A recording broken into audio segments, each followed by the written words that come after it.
What's going on, everybody? It's your boy Dre. I'm Jerron. And I'm Skyler Blacknall. And you're tuned into the Courtney Hall Show. What's going on, everybody? Thank you so much for watching a new season of the Courtney Hall Show. Listen, they've been cutting up off camera, and I'm gonna, introduce these grown men, these amazing men, these African American men, my family, Jerron, Skyler, Andre, my cousins. They're here on my show. Okay, I've been calling, emailing their people, their PRs, their lawyers to try to get them on my show. No, she for real. And this season, season 3, apparently I'm big enough for them to be on my show. I heard that. Okay, now we talking. It's a family affair. No, but thank you so much for coming on my show, y'all. Thank you so much. No, thank you for making time for us. You know what I'm saying? Thank you. Yeah, it's back there. No, it's back there. No, it's back there. It'll be back there. Don't worry. Listen, let's go ahead and jump. Let's go ahead and jump right into the interview. So we can't go any further without talking about George Floyd, who was murdered in Minnesota. What is your takes on that situation? Rest in peace to that man. Yeah, for sure. It just sucks. Yeah. This is a weird time. I don't know. It just almost feels like I'm in a dream. You know what I mean? It's words really can't even describe just how I feel. It seems like it's happening too often, and so I don't know. It's weird. It's a weird time. Yeah, it is a weird time. Yeah, I mean, it's a real sad situation because, like, when you grow up or even older now, they tell you to, comply, everything will be okay. You'll be able to make it home if you comply and follow the rules and do everything they tell you to do, and stuff like this still happens. Yeah. So it's a sad situation for people that have kids. Like, what do you do? How do you explain to them, like, if you get pulled over, for them to make it home safe? Because, I mean, they look to you for answers, and what answers do you give? Yeah. Now, what would you tell a young boy that's looking to you for answers? What would you tell that young man?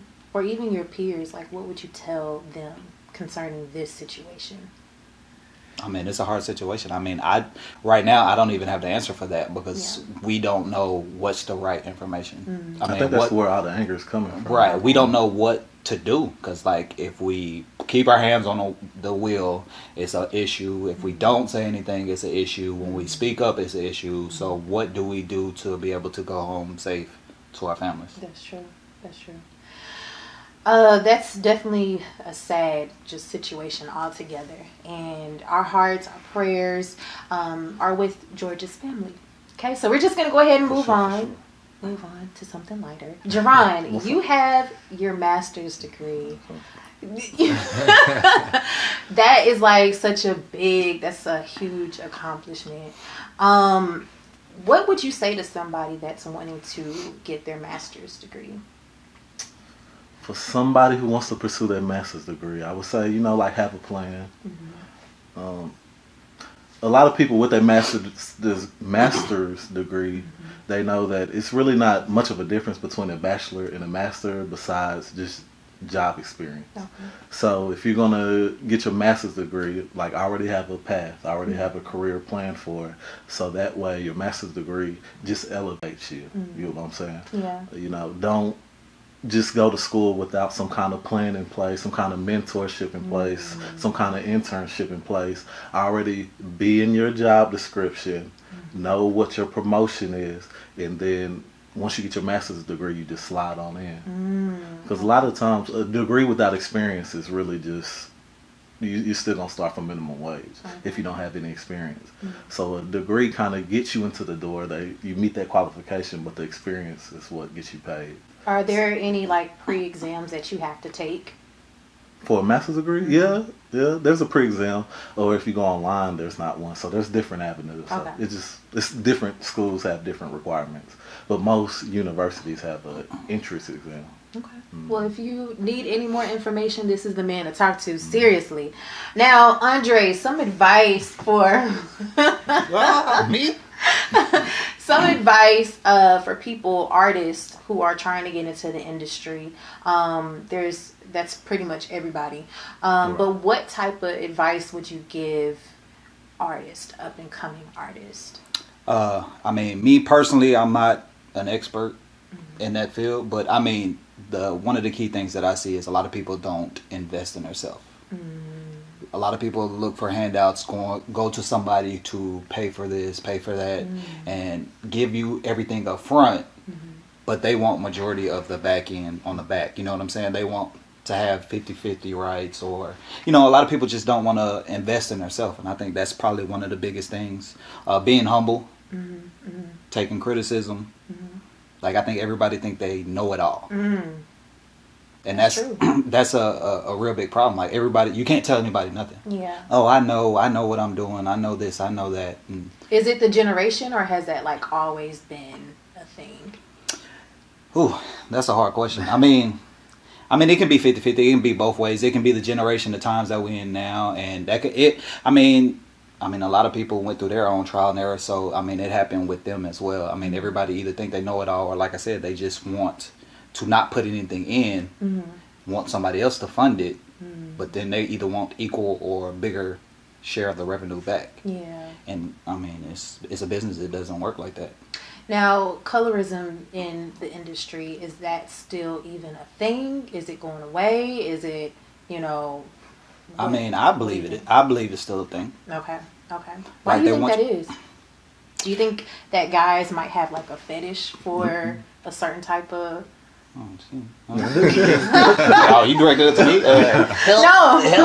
No, I'm saying, do you think that maybe, you know, guys might have a certain type of fetish, so they're, you know, projecting what they desire onto other women or the industry, or how do you think? I mean, I think it's just something that I guess that they're forcing upon us. Like, if you look this way, this will get you ahead, or they put that in your face to where you think that that's right, or in order for a video vixen, you have to look a certain way, or you have to be a certain skin tone or something like that.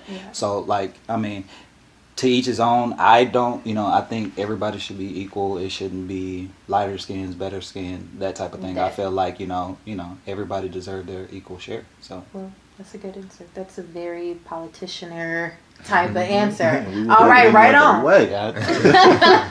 Now, Skyler, recently you became a franchisee of Smoothie King. Yeah, let's clap up for that. We gotta clap it up for that. Yes, congratulations on that. Thank you. Talk about that journey, just to get into that particular point. It's definitely a long journey. I mean, realistically, unless you have parents with a lot of money, or you know, you have some rich granny or uncle or something like that, or if your family is already in the business, it's almost pretty much impossible. You know what I mean? Especially coming from somebody that's literally getting it from the mud. You know what I mean? It's impossible. You know, if you go to smoothieking.com or just any restaurant, you'll see that their requirements are it's crazy. You know what I mean? So what I did was, I literally knew I was going to do this in high school. You know, I would tell all of my friends and family, like, I'm going to own this, and you know, y'all can vouch for that. You know, I've been saying this, and so I literally made it a goal, and I did my research, and I made connections, and I just started saving. And this is another thing, my cousins can say that I'm cheap. You know, very. I'm extremely cheap. Like, I live like I'm poor, you know. And you know, I never forget, I had a talk with someone that's a big franchisee for Wingstop years ago, and I sat down with him and I said, what exactly do I need to do to become a franchisee? And this was me with $0 to my name. And he told me exactly everything I needed to do, and those are the steps that I took. You know what I mean? It takes a lot of work, grinding, and even luck, and it's just a lot that goes to it. You know what I mean? So, just not to be long-winded about it, but it's you have to build your net worth, have a house to build a net worth, or buy property to build a net worth, invest in stocks, just invest and save. So what would be the first step that you would recommend for another person to take? My first step would be get secured credit cards. Start building your credit. But when you get those secured credit cards, don't max it out. Maybe go spend $20 on some gas, and then after that, don't spend it no more for the month. Pay that $20 off right then and there. That's going to start helping you build your credit. Start saving your money. Have a savings account. You know what I mean? Set goals to where every 3 months you need this amount of money, or start saving your money from when you're getting paid, so where you literally just don't touch it. You know what I mean? It's pretty much however it works for each individual, because everybody's different, but you have to make sacrifices, and you have to stick with it. Yeah. And how long did it take you, this journey? How long did it take you? It took over 10 years. So it definitely didn't happen overnight. Wow. And it's a lot of tough days, a lot of tough nights, but if you truly want something, you have to go for it. That's true. I have a question. Yeah. So, Skyler, since you're a franchisee owner, Right. what do you look for as far as like when people doubling back into the master's degree, when people submit their resume, like you want to be like a manager or something of that sort? What you look for, what should a younger person who wants to be a manager submit on their resume that'll get your attention?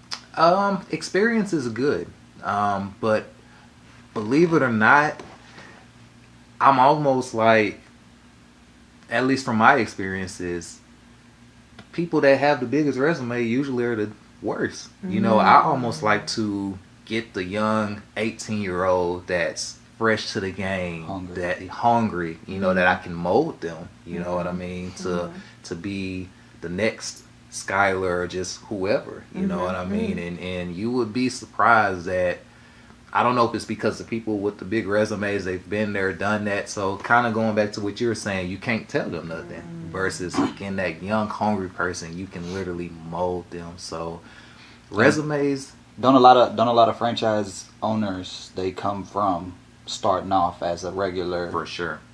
For sure. Is that the best way to do it? Start off like actually working there, or? I would definitely recommend it, because like for me, for Smoothie King, I was already managing a few locations in the Dallas-Fort Worth Metroplex. Oh, wow. So I knew exactly what I was getting into. I knew everything. And so that transition was pretty easy to me, because I basically was already managing and acting like I was the owner for the stores, that now I'm just the actual owner. Wow. So I would definitely recommend work there, and either you're going to like it or you're not going to like it. It's going to be two different things. Tell us where your location is. So it's in Fort Worth, Texas. Some people like to say Keller, but it's definitely in Fort Worth. It's at the Alliance. So people in Fort Worth probably know where the Alliance Town Center is. So come by, look me up. It's at 9583 Sage Meadow Trail, Fort Worth, Texas. So come by, and I'm pretty sure you'll see me there. Aww. Get you a smoothie. Y'all open right now? Yeah, we open right now. Now, you all have daughters. What is one thing that you would tell your daughter? Well, I was gonna say, can I be honest? Can we talk? Go with your show. You doing good. That's my bad. No, one thing. What could you tell your daughters, or what are you telling your daughters right now about just the world, life, boys? If you're even talking about that now. Well, with my daughter, she's pretty bright, so racism isn't a new topic. Usually if you black, you have to. Especially me, you have to prepare your daughter for the world. Not that you want to instill in their mind that it's out there, but make them aware of what they could possibly face. Black History Month, Martin Luther King, she always asks why he got shot, or want an explanation for that, and there's really no explanation. But you know, you do your best and you make them aware that, you know, some people on both sides don't like some people. Yeah, So. that's true. So she know what racism is. So this is just what I feel like a lot of conversations that's always been had in black households especially, it's just now being brought to the light. So it's more shocking to other people, other races than it is black folks, because we've always known how cops has been, NWA's been singing about it since the 70s. It's always been a thing. So it's just being videotaped now. So that's true. That's true. Next. What you tell Ariel? Ariel's smart too. Dad, I don't understand that. Aww. Yeah, we haven't quite got to that level yet. Okay. You know, she's still younger, so you know, I'm not trying to expose her to the real world too early. Yeah. So, yeah, that's where I'm at with that. That's good. That's good. I mean, kind of the same thing with what Skyler said. I mean, haven't really exposed them yet because it might be too much for them at the young age. You know, his daughter's a little bit older, so she can retain a little bit more information than what ours can. I mean, the ones that I talk to is just like basically about just work, just how nothing in life is given to you for free. You know, just the basic stuff, picking up after yourself, just being, you know, just being responsible, and also talking about bullying, which is a big topic. You know, try to get them to learn how to ignore certain stuff. Don't take in too much what people say, like that's the end all be all. Yeah. Like when you get offline or off the internet and stuff like that, then that's the end of it. Like it doesn't follow you and it doesn't stay in your home.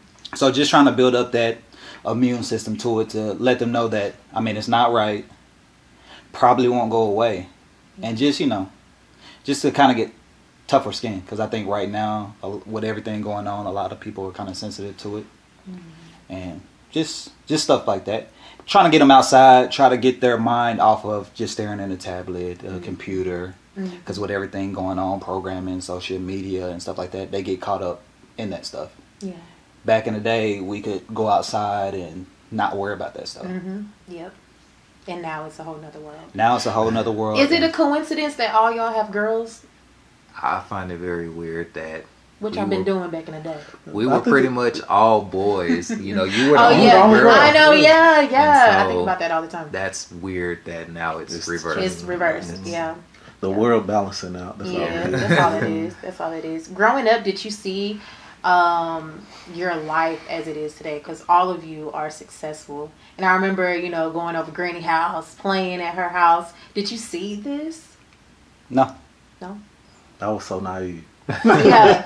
I thought life was going to be one way, and, you know, you get your head whooped until you realize what reality is. And it's just a growing process, but, you know, I'm not mad at it. I mean, I don't think I thought that far ahead. I just thought it was just like just enjoying the moment for what it was right then and there. Just, you know, enjoying family time and stuff like that. And I mean, I always knew work was going to be there. I mean, I didn't know it was going to be this much. Like they say, you know, enjoy being a kid while you're a kid, because once you get older, it changes and you're going to steady have to work. Like when you're a kid, you like to work because you like to have money and stuff like that, but you don't have no responsibilities or anything that you have to upkeep. But when you get older, the bills are not going away, and you can't stay anywhere for free. I mean, you can, depending on who you are and who you know. Right. But so for sure. I guess it just depends on what age, because, you know, when I was a kid, I thought I was going to be in the NFL. You know what I mean? Yep. Even when I was younger, I thought I was going to be this big rapper, you know? So, I mean, but I always had that plan B, and plan B was franchising. I always said that I would get that from money from being a rapper or a football player. But, you know, so even if plan A doesn't work, you know, you can still do plan B, and just because it doesn't work one way, you can still get to that goal. So and pretty much just have a plan. Just have a plan. I like that. Don't stick to just one thing. Like I mean, it's good to have a goal that you're trying to, but always have a backup plan, because you never know where life will take you and what turns and twists might come your way. So if you just have a plan A, plan B, plan C, then, you know, that'll help better prepare you for life. Yeah, for sure. I like that. Just have a plan. I can honestly say that you all are a good group of men, and I don't know where. Well, I know we all were like raised right, but what would you say to the other men that act crazy? Like, what did y'all do different? Like, did you just choose to be how you are? Like, what's that process in a guy's mind of treating women, treating girls, whatever the case may be? Like, what's that process like? I mean, with me, I can't really speak for all guys in general. Right. But me personally, just seeing the struggles and seeing the things that our mother had to go through. Mm-hmm. And I just didn't want to be that extra burden on her to actually, be out there in the streets or be in jail or do anything to cause her any more worry or any more pain. Because, once you go through that struggle, you see how hard it is for your mom to try to handle things with 2 kids or 3 kids by herself. Mm-hmm. So you want to actually do things to make her proud, to where it's like, okay, I don't have to worry about them because I know they're going to do the right thing. I know we give her a hard time now and joke with her and mess with her and stuff like that, but to me, that was my biggest thing, because like with all of us, I'm sure we could have took a left turn and went this way and kept going and being, bad or disrespectful, but to me, I just don't want to do anything to disappoint her or make her like, where did I go wrong? Because I just knew how hard she had to work to keep us on the right path in sports, the right school, just do everything she can to make sure, we get from point A to point B. So that's me. That's true. You know what? Maybe I think it might just be, since we're all from the same family, it might just be how we were just raised. Because, in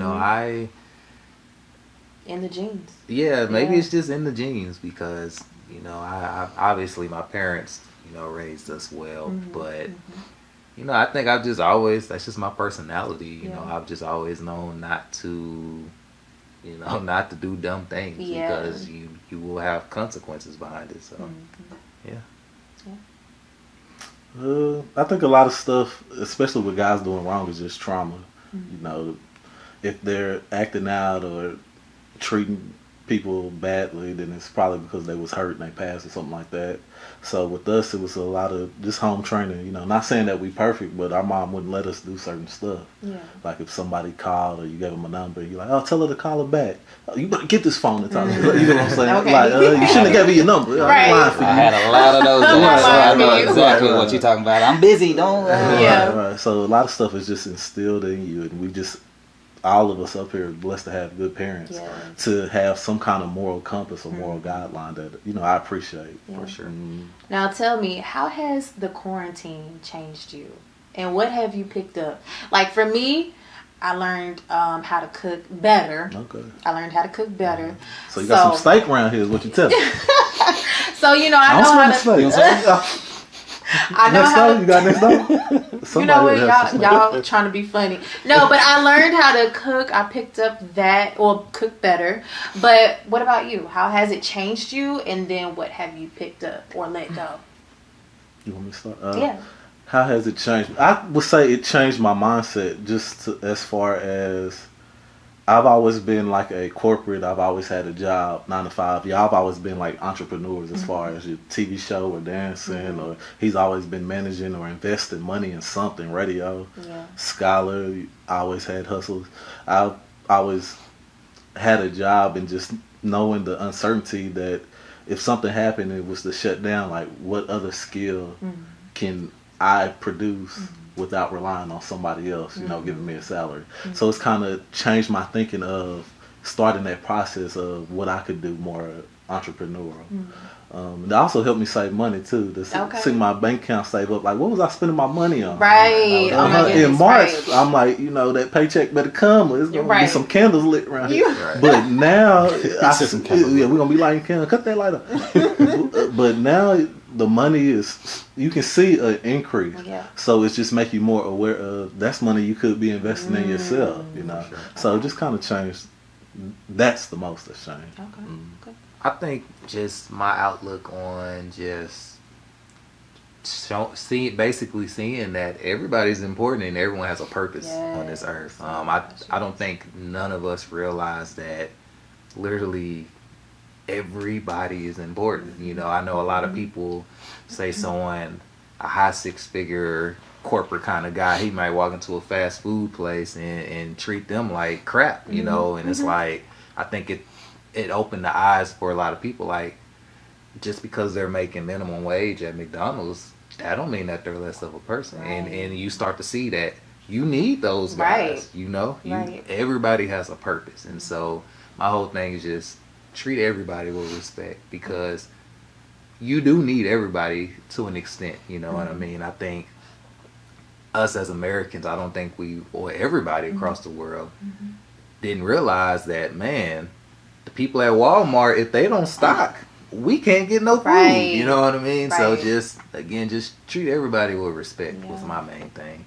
Me being an essential worker, kind of being on the front line, like somebody came up to me and thanked me for actually being out there every day, and it kind of touched me, made me feel a certain type of way, because I was like, wow, I never, you know, you could never feel like you're that important, but when somebody says that, it makes you feel like, man, I am doing something, I am somebody. But on the flip side, it kind of brings out the ugly in people.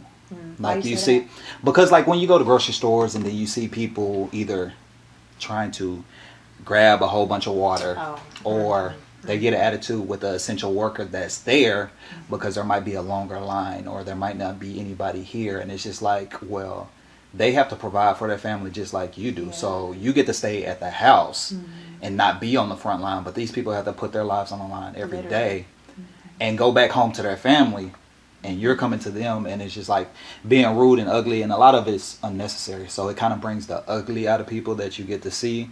But then on the flip side, like I said, when somebody, you know, thanks you for being on that front line, you like, wow, this, you know, I am doing something important. So it didn't change me per se, but it just highlights people's personality, the good, the bad, and the ugly. Yeah, so that's for cool. sure. So we're gonna shift gears a little bit. Did you all see or watch the verses between Babyface and Teddy Riley? Yeah, I watched. Okay, what did you think about that? I'm a Babyface fan. So Oh, really? Yeah, I thought it was Okay. Now, what do you think about the actual competition or the verses itself? Is it helping the artist?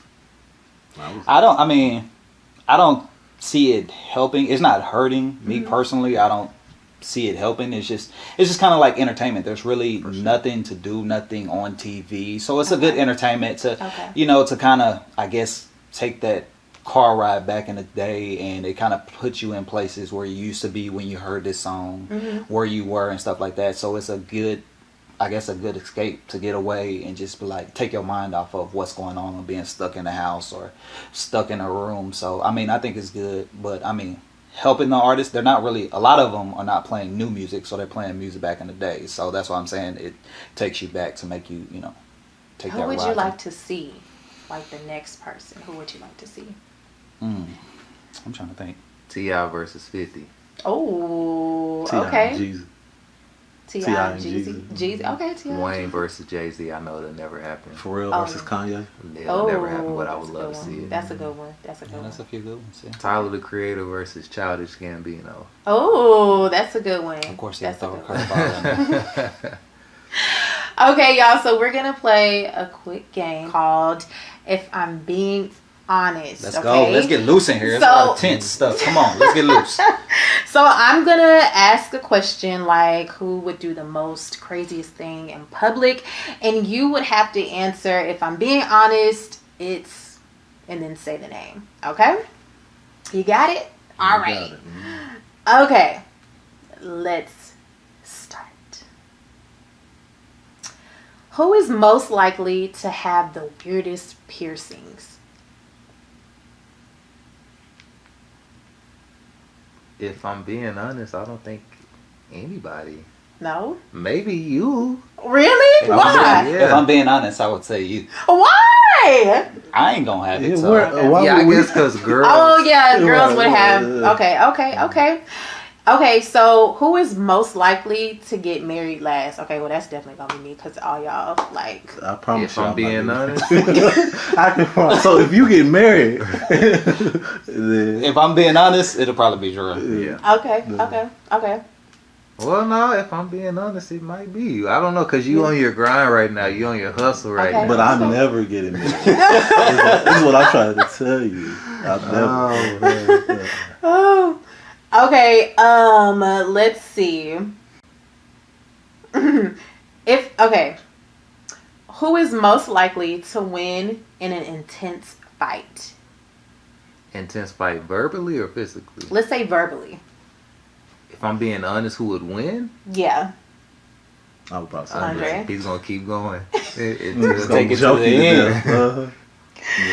Okay, who is most likely to get their hand broken after punching a wall? If I'm being honest, Skyler. Skyler? But y'all check out this smoothie shop. Y'all think that? Yeah, I'm so 100%. calm. That's why. Yeah. Okay. Yahtzee. Who is most likely to fail in the simplest test? So they kind of lack a little common sense, maybe. Well, that's everybody. Well, no, that's not everybody. No, it's not. No. No. If I'm being honest, I don't think any of us. Yeah. We all seem to have common sense. Yeah. Okay. Let's see. Who is most likely capable of talking to animals? Being one with the animal. Just being one. Y'all don't like animals like that? All right, next question. Where we going with this? Okay, who is most likely to cry in a sad romance movie? Y'all never cried in a movie? Y'all lying. I'd say Courtney. Look at I'll them say lying. Courtney. Yeah. Honestly, I'll say Okay. Courtney. If I'm being honest, Courtney. Yeah, that's true. That's true. Who is most likely? Oh, that's for girls. What is Who it? is Don't be sexist. What is it? who is most likely to worry about the small things in life? That was the question you skipped over? Mm-hmm. Who's read it again? I'm sorry. Worry about the small things. Yeah. Who is most likely to worry about the small things in life? That wasn't the question that I skipped over, but yeah. No, what's the question that you skipped over? Okay, who is the most likely to be a playboy or hurt their feelings? That was for. I feel like that was for girls, maybe. To be a playboy or hurt somebody else's feelings? Yeah. I would say Andre. Oh my God. Strike that from the tape. Okay. Last one. Who is most likely to do the craziest outdoor stunt? If I'm being honest, I would say Jerron. You think so? I'm not doing that. I'll probably say Andre. What? Andre? Oh, it's hot, y'all. What'd you say, Scott? Who do you think? The craziest outdoor stunt? Mm-hmm. Give me an example. I guess jumping on the table in a restaurant. Something like that, you mean? Something like that, or you can jump off of a I building. definitely did that, yeah. I ain't jumping on no damn building. Skydive or something like that. Okay, plug anything that you need to plug as we wrap on up. Skyler, tell us where your franchise of Smoothie King is again. Yeah, for sure. So definitely check out my Smoothie King. Come say hi to me. I'm at 9583 Sage Meadow Trail, Fort Worth, Texas. This is location number 1. Plenty more coming. Oh, yeah. Speak it. Follow me on Instagram at I am Skyler B. Yeah. Are you on Facebook too? I am, but I'm not because Yeah. I don't really check on it. it. So I mean, you can add me, but I'm probably not gonna accept you. Better Oh. on Skyler. I mean, better on Instagram. Yeah, Bet on yeah. Instagram. Hit me up on Instagram. Okay, Andre. With me, I have a podcast coming out.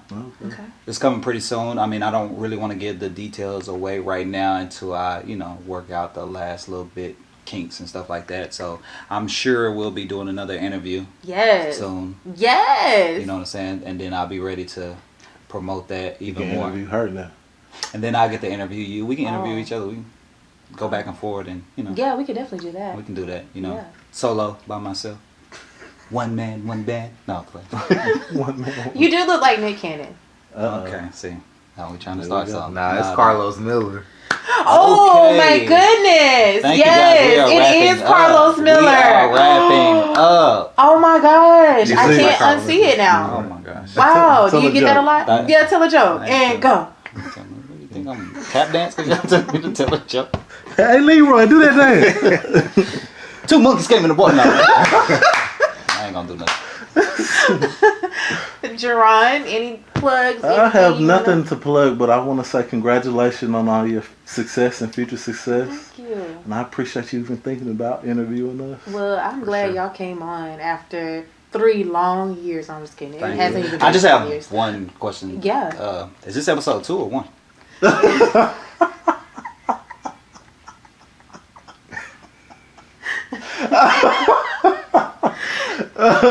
It's episode 1. Thank you. That's all I wanted to hear. Thank you. Thank you guys for tuning in to the Courtney Hall Show. We love you guys. Thank you.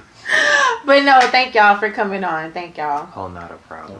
And thank you all for watching a new season of the Courtney Hall Show. And I want to say thank you, Mama. I love you. Can y'all see me? Oh, okay. Anybody else? Oh, they can see me? Thank you, Mama. Anybody else want to talk into the puppy? No, That ain't no damn puppy.